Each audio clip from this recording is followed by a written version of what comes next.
beliau berdua sangat baik ya. Nah, bukan tidak mungkin bisa terjadi pertemuan Pak Prabowo dengan Ibu Mega.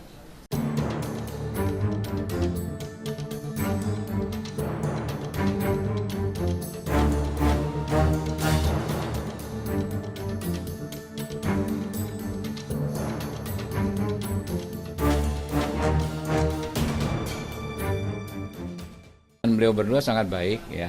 Nah, bukan tidak mungkin bisa terjadi pertemuan Pak Prabowo dengan Ibu Mega, karena terlepas konflik ya, kemudian juga perseteruan politik di antara kami nih, para pengurus partai ya, kayak saya misalnya, Habibur Rahman nggak suka dengan Hasto, ya benar saya akui gitu kan, saya sangat tidak suka dengan Pak Hasto.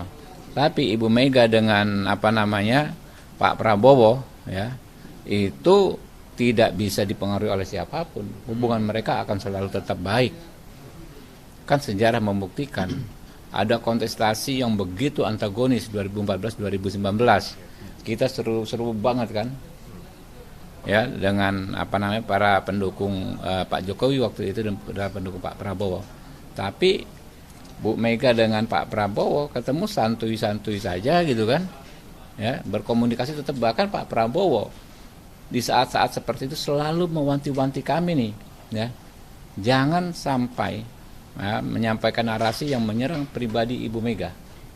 Kalian harus menghormati Ibu Mega. Itu di saat-saat 2014-2019, puncak-puncaknya kontestasi yang kita secara antagonis berhadapan-hadapan. Pak Prabowo itu selalu wanti-wanti ke kami, begitu respeknya beliau terhadap Ibu Mega gitu loh. Ini kan PDIP sebelumnya menyebut kalau misalkan yang menjadi masalah adalah Pak Jokowi, bukan Pak Prabowo.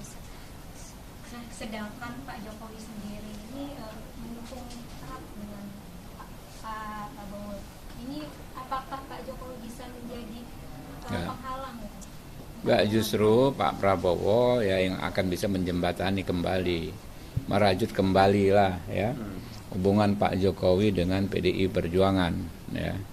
Kita tahulah dalam hati mereka masing-masing sebetulnya sih masih sangat mungkin ketemu. Kenapa?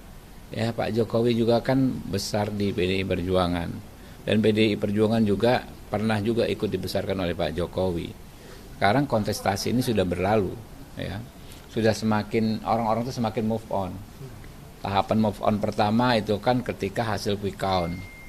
Mungkin dari 100% udah 60% orang move on, ya kan. Kemudian juga tahapan kedua, hari ke hari misalnya adanya statement dukungan, statement pernyataan selamat dari kepala negara penting di dunia. Itu mungkin sudah membuat sekitar 80% orang move on, ya. Terakhir penetapan KPU kemarin mungkin udah 95% orang move on. Sekarang ini kan ya bisa jadi hanya beberapa elit, beberapa gelintir elit ya. Apalagi kalau pengacara kan, ya pengacara kuasa hukum kepentingannya kan dia supaya bisa nunjukin seolah kerja dulu kan, mungkin dia belum move on gitu kan, masih bisa kasih angin surga ke kliennya, bisa menang dan lain sebagainya gitu kan. Nah, jadi kembali ke hubungan Pak Jokowi dengan PDI Perjuangan, menurut saya sih akan ada babak baru di mana kedua belah pihak pasti akan saling menghormati lah.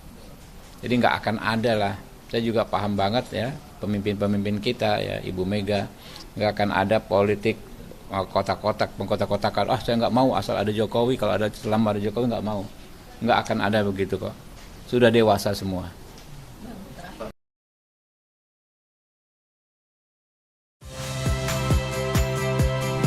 Saya Rahmat Ibrahim, saksikan program-program Kompas TV melalui siaran digital, pay TV, dan media streaming lainnya. Kompas TV, independen, terpercaya.